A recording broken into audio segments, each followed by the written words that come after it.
This video was sponsored by Skillshare.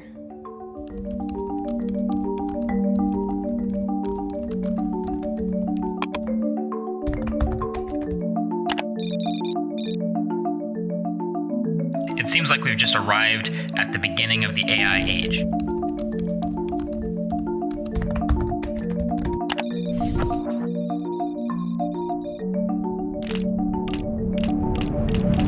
I think the danger of AI is much greater than the danger of nuclear warheads by a lot.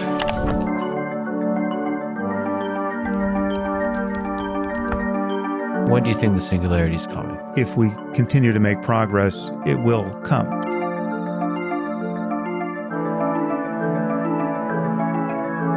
It's like giving people over the world uranium and not teaching them how to build a nuclear reactor, or giving them a bio agent and not teaching them about how to control it.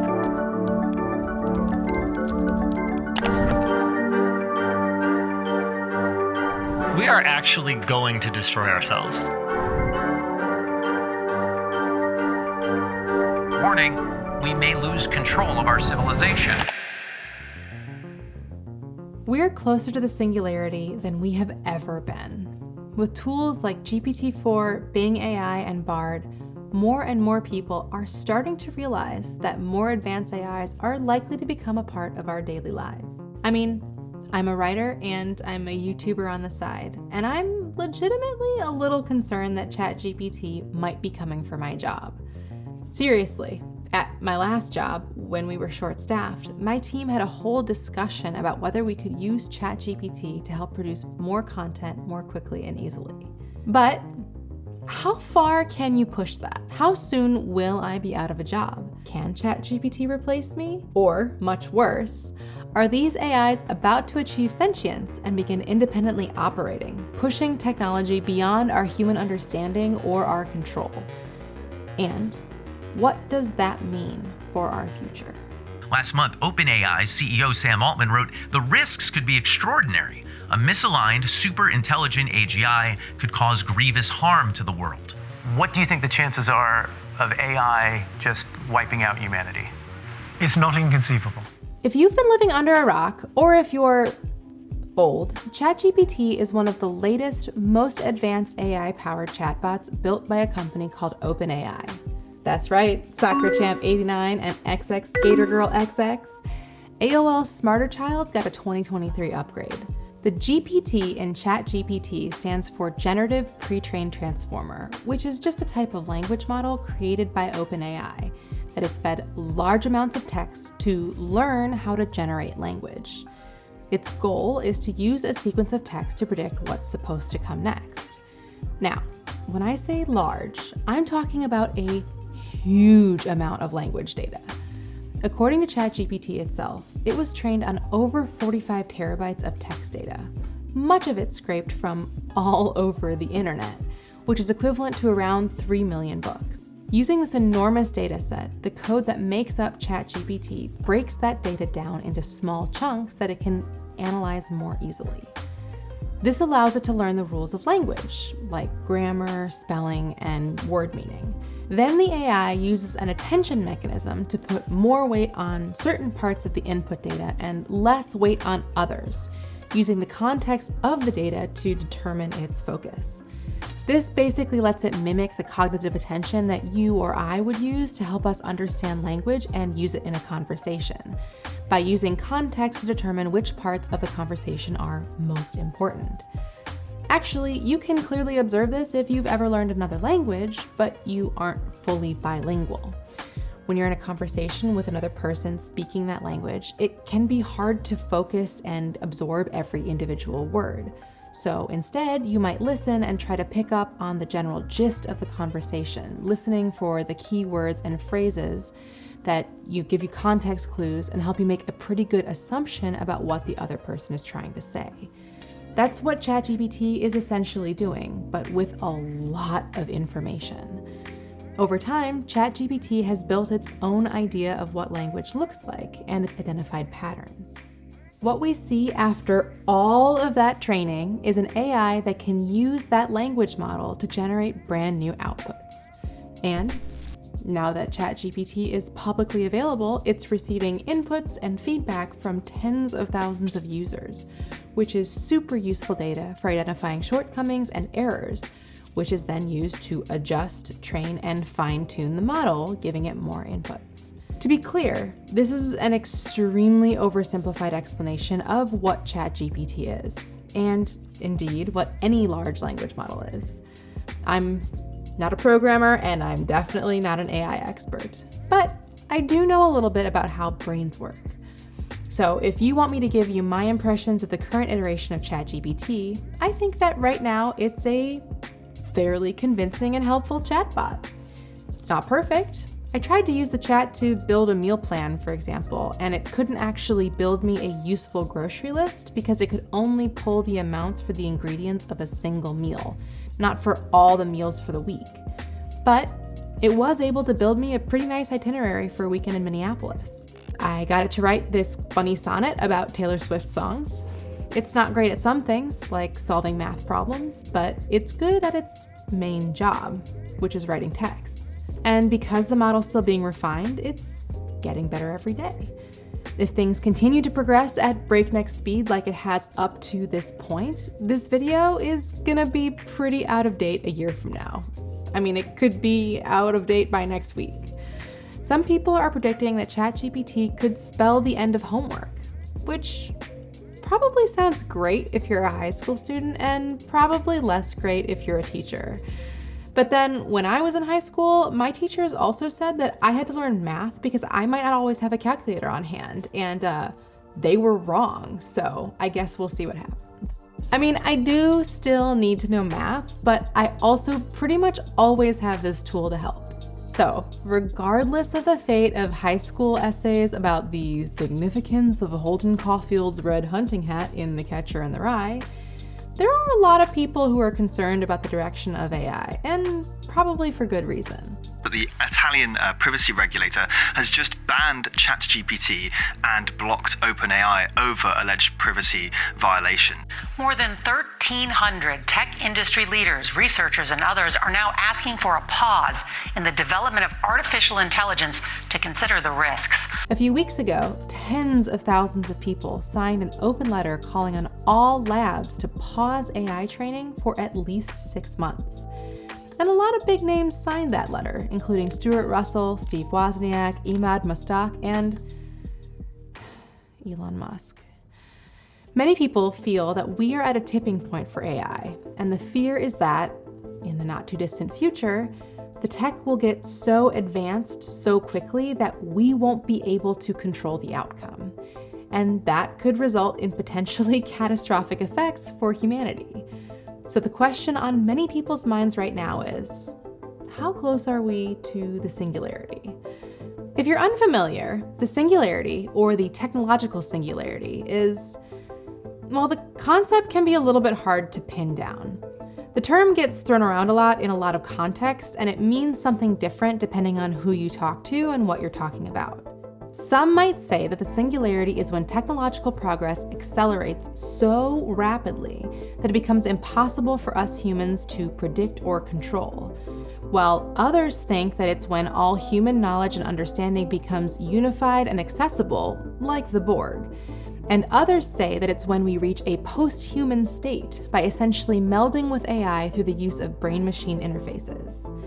But in popular culture, when most people talk about the singularity, they're talking about, well, Skynet. The worry is that our AI will become sentient, self-aware, and eventually wipe out all of humanity. Which, given how things have been going lately, I don't think I could blame them. If we go back to the source material, the term singularity was popularized by the science fiction writer Vernor Vinge in 1983. But the idea was first expressed by the statistician I.J. Good in 1965. In his article titled Speculations Concerning the First Ultra-Intelligent Machine, he wrote, "Let an ultra-intelligent machine be defined as a machine that can far surpass all intellectual activities of any man, however clever. Since the design of machines is one of these intellectual activities, an ultra-intelligent machine could design even better machines. There would then unquestionably be an intelligence explosion. and the intelligence of man would be left far behind. Thus, the first ultra-intelligent machine is the last invention that man need ever make. So that's the main idea. At some point, we will make an AI that will be able to perceive, reason, and think at the same level as humans, or better, which will lead it to improve upon itself and design even better, more intelligent AIs.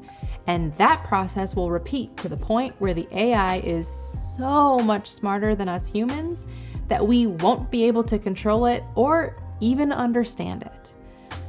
That thinking part, the part that would allow AI to mimic and surpass our human brains, is called artificial general intelligence. And it's the tipping point that hypothetically would lead us to that singularity. So, can ChatGPT think? Well, no. Not yet. Even though ChatGPT and other bots like it, such as Bing's AI and Google's Bard, can analyze text and use that information to build responses to requests, it doesn't actually understand what it's saying. It uses the information that you give it to pull from its vast pool of data and create a response. But the response is, at its base, formulaic. It's not based on any real understanding of you or the nuances of your interests and requests. And while it can learn something about you over time based on repeated interactions, it still doesn't know you because it can't think. See, thinking is more than just the ability to learn. I mean, all living creatures can learn to some extent. There have even been studies that indicate that plants might be able to learn basic associations, a la Pavlov and his drooling dogs. Jellyfish don't have brains, but they can still learn. They can be sensitized or habituated to repeated stimuli. But the cognitive ability to think, that is, to use logic and reason to assess and respond to something, that's a whole different ballgame. I mean, right?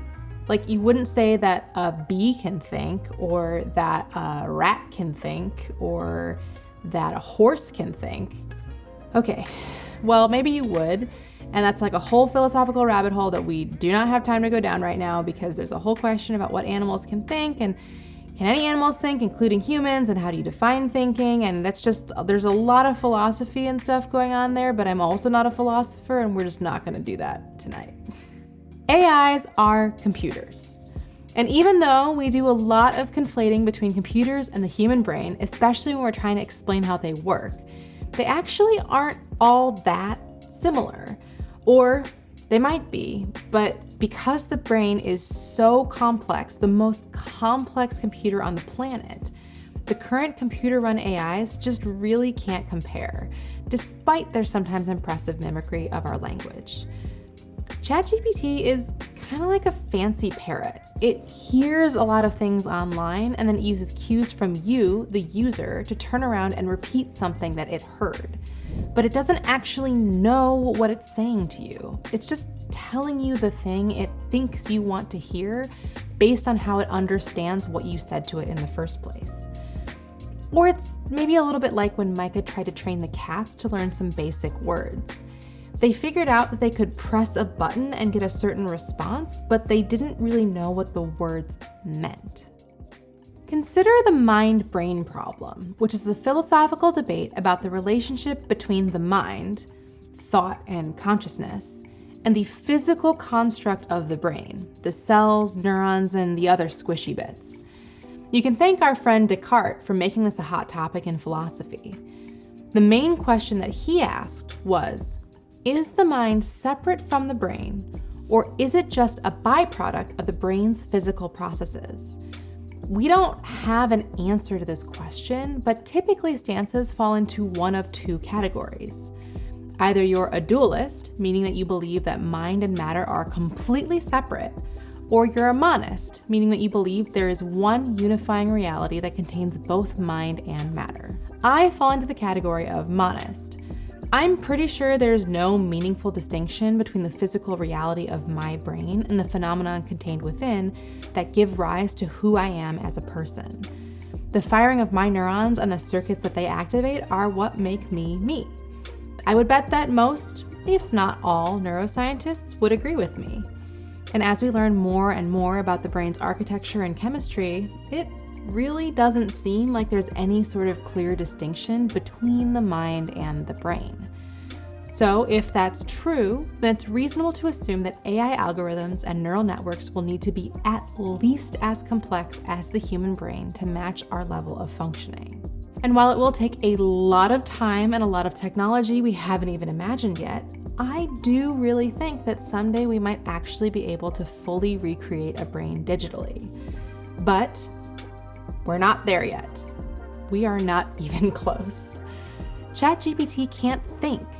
It can learn from inputs and create outputs, but it doesn't know anything about what it's saying. There's no logical reasoning or emotion behind it. Our brains drive our behavior, and that includes everything our brain controls, from the most basic physical systems like our lungs and our intestines, up to pondering deep philosophical questions about the mind and brain. ChatGPT is a tool that requires human inputs to function. Like a pad of paper and a pen, it holds little meaning without a human mind behind it, making decisions about its function. Even the data it was trained on, all the content across all of the websites, all of that only exists because human beings put it out there in the world. I made a joke earlier about how ChatGPT is like a 2023 upgrade of Smarter Child, and to be honest, it really is kind of true. As it currently stands, ChatGPT is just a smart, polite chatbot. It's powered by some really big computers, but in the grand scheme of things, it would just be a really small brain. Plus, and I have talked about this a lot in other videos, Elon Musk, if we continue the computer analogy, when I say that it's going to take a long time to fully map the human brain, I mean that it's going to take a long time. It's not just about mapping all of the neurons and their circuits and how they send signals between each other. It's also about understanding the dynamics of the proteins within those cells, how the brain cells are changing day by day thanks to environmental and epigenetic influences, how the non-neuronal brain cells are influencing the signaling and functioning of the neurons, how the inputs coming from the rest of the body affect the whole nervous system, and on and on and on. ChatGPT could contain literally everything humans know about language, and it still wouldn't be able to compete with the human brain, because there is a lot more going on in there than just a database of weighted words. And this is sort of where the weakness of ChatGPT and other similar bots comes in. It's using what it's learned from large databases and a lot of stuff from the internet, but that doesn't make it good conversation or good writing or true writing. The internet is already abound with the falsehoods ChatGPT is telling. Some of it is pretty simple fact-based stuff, like how often it gives the wrong answer to a straightforward math problem. And the bot also struggles with answering somewhat challenging factual questions, like the color of the Royal Marines' uniforms during the Napoleonic Wars. But what's more concerning is the fact that all of these AI, whether it's ChatGPT, GPT-4, or Bing AI, they still hallucinate, which means that they make up facts and then even back up those facts with made-up sources. Writers have pointed out that ChatGPT doesn't correctly interpret their requests to write certain styles of poems, and it will incorrectly identify the major critics of certain academics. This might not seem like a big deal if you're just using ChatGPT to write poems about Taylor Swift, but if you're trying to use it as a tool, you want it to be, right. And ChatGPT doesn't know when it's wrong. The false information is presented with the same level of confidence as the correct information. This might not be a big deal for something low stakes, like if it told me to visit a museum in Minneapolis that turned out to be closed on the day I wanted to visit, but it could lead to confusion and issues elsewhere. I've already seen at least one instance where a researcher was called by a journalist for a comment on another academic's work because ChatGPT identified them as someone who might have a perspective on the story. But the researcher in question had no relationship with the academic or their work.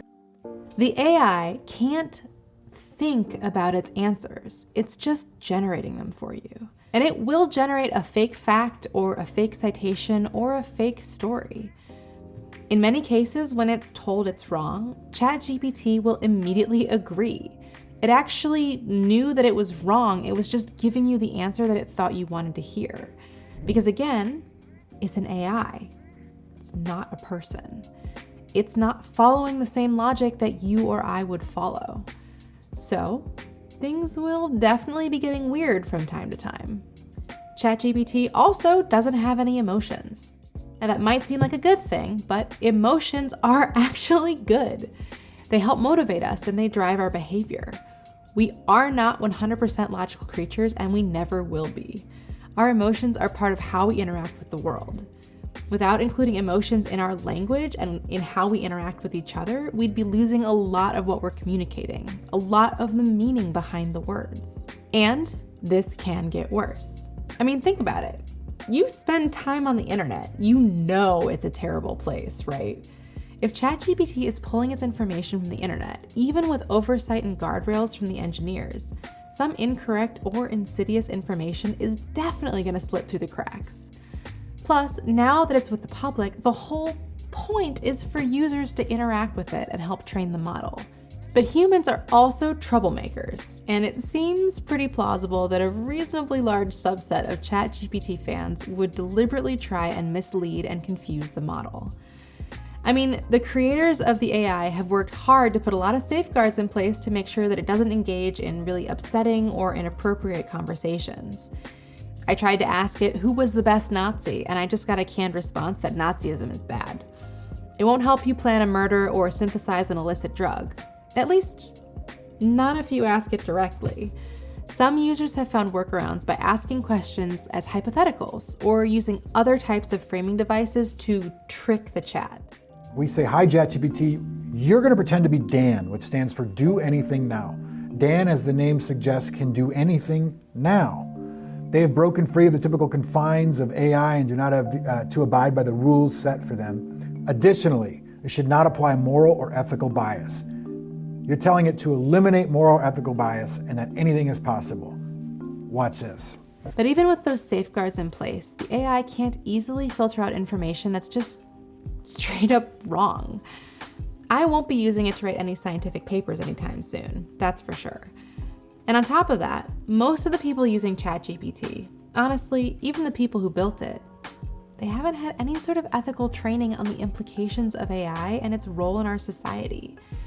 We haven't spent enough time thinking about what is safe or morally correct when it comes to this kind of technology. And now it's kind of too late. The tech is here, in our hands, writing Taylor Swift sonnets. Oh, Taylor Swift, thy words are like a dream that sings to me in sweetest melody. Thy songs are like a brook, a gentle stream that flows into my heart so effortlessly in love and life. Thou art a guide and friend, the lyrics show me how to love and live, and when I'm lost, I know I can depend on thee, dear Taylor, who always gives. I asked at the top of this video whether or not ChatGPT is coming for my job. And here's my answer. Nope, not yet.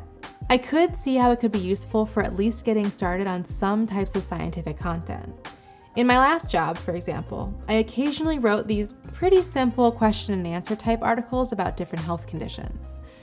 I could see ChatGPT being useful for generating a draft of such an article, say a Q&A about skin cancer. You would still need to go back and fact check all the information in your story and edit it to make it sound nice and everything, but you could at least get a starting point. And that type of article doesn't really require much in the way of gifted storytelling or compelling language. Another major component of that job was writing press releases about research papers that were written by faculty. Now, I tried to give ChatGPT a link to a paper and I asked it to write a press release about that paper. But every time I did, it wrote the same press release about a different paper. If it can sort out that issue, there's still the bigger problem that most of the papers I was writing about weren't published yet. Maybe if I could feed the text of the paper into the AI, it could make it work. But there might be some other ethical issues around that. Like, for example, once ChatGPT has the text of the paper, is it then going to be able to offer that text up to other users? That would be a big problem because these papers are usually embargoed before publication, and so they shouldn't be accessible by the public. So I might not even be allowed to put the paper into ChatGPT in the first place. I've just started a new job that I think ChatGPT is even less capable of handling. In my new work, I'm writing a lot of content for academic and medical experts, scientists and physicians who work in the biomedical field. And it's not just writing the content, it's very strategic writing, targeting different audiences with different goals depending on the project. Given ChatGPT's extremely bland lyrical style, its struggle to get things factually correct, and the fact that I work with a lot of unpublished data, I don't think it'll be able to get into this kind of work anytime soon. Maybe you feel I'm being too hard on ChatGPT. Micah pointed out while I was working on this video that GPT-4 is better, faster, and stronger than the original bot. And he's right. GPT-4 can analyze and comment on images and graphics, which pushes it to a whole other level. It's almost like AI is being programmed to mimic our senses one at a time.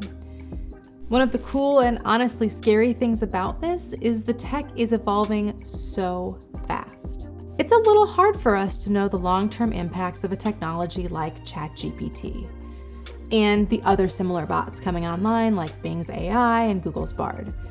They're literally still learning, and they will continue to morph in the coming weeks, months, and years. I mean, I'm not young, but I'm not that old, and I can still remember a time before the internet was much of a thing. It's only been a few decades since the internet started. In another 5, 10, or 15 years, who knows how much more internet will be out there? And who knows how much better ChatGPT and its counterparts will be at learning as we keep moving forward. We could be a lot closer to the singularity, the point at which AI achieves sentience, than I think. Some experts are saying that it will likely happen within my lifetime, which feels wild. But these days, it certainly feels within the realm of possibility. I can only hope that we take a moment during this early stage to step back and make sure that we're approaching it as ethically as possible, both for ourselves and our own safety, and for the well-being of whatever sentient being might arise from our machinations. And, so they can hopefully be nice to us in return. I, for one, welcome our robot overlords.